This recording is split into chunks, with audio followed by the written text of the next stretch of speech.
म नियापत्ति गर्दैछु। हाम्रो नियमावलीको 26 अन्तर्गत हाम्रो नियमावलीको 6 को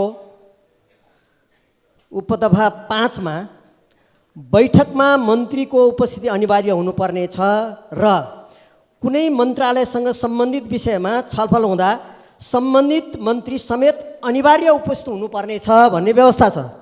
हामी अहिले बजेटको सिद्धान्त र प्राथमिकता कर प्रस्ताव बाहेकमा छलफल गर्दैछौँ।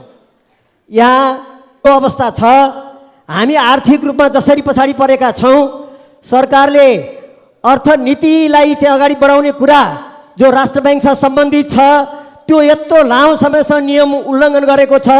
राष्ट्र ब्याङ्क ऐन पनि उल्लङ्घन गर्ने, अब यहाँको सदनको नियमावली पनि उल्लङ्घन गर्ने, अनि त्यसपछि हामीले यो सदनलाई अगाडि कसरी बढाइरहन सक्छौँ? सम्मान्यज्यू, म फेरि पनि अर्थमन्त्री माननीय उपप्रधान तथा अर्थमन्त्रीज्यूको उपस्थिति भएपछि मात्रै यो छलफललाई अगाडि बढाइयोस्। यो हाम्रो नियमावलीको 6 को उपदफा 5 लाई पालन गरियोस् भनेर आग्रह गर्दछु। धन्यवाद।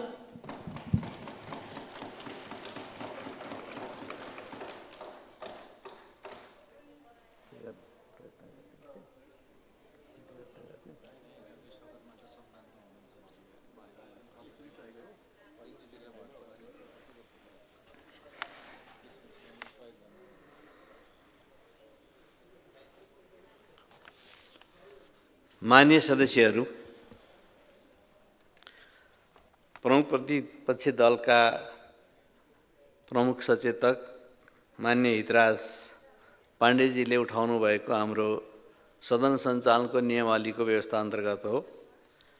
हामी त्यसै अन्तर्गत नै जाने हो। आज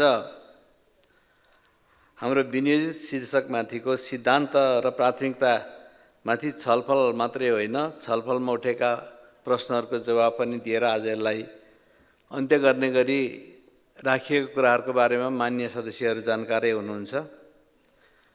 माननीय अर्थमन्त्रीजी उपस्थित भएरै यो विषयमा जानुपर्छ, तर आज अहिले हामीले यहाँ उहाँको उपस्थिति नहुँदाखेरि म सगरमाथा संवादको कारणले अलिकति ढिला हुँदैछ, म आइरहेको छु, सञ्चालन गर्दै गर्न सके राम्रो हुन्थ्यो भनेर पनि भन्नुभएको छ। त्यसले गर्दाखेरि यसलाई उहाँकै उपस्थितिमा छलफल गर्नुपर्ने हो र आइहाल्नुहुन्छ र सङ्गठित जान्छ भन्ने अर्थमा यसलाई चलाउनको लागि म मान्य सदस्यहरूलाई अनुरोध गर्दछु।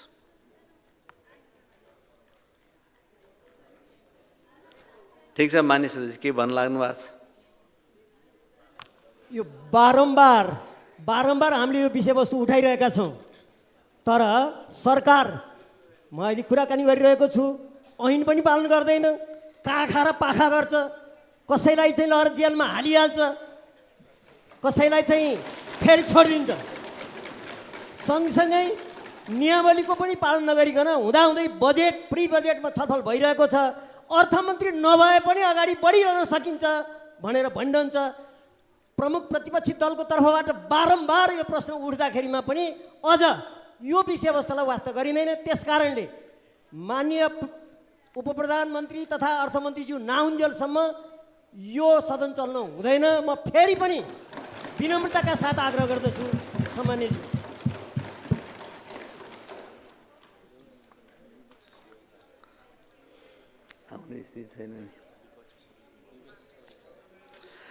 माननीय सदस्यहरू, अब यो बैठक 5 मिनेटपछि बस्ने गरी स्थगित हुन्छ।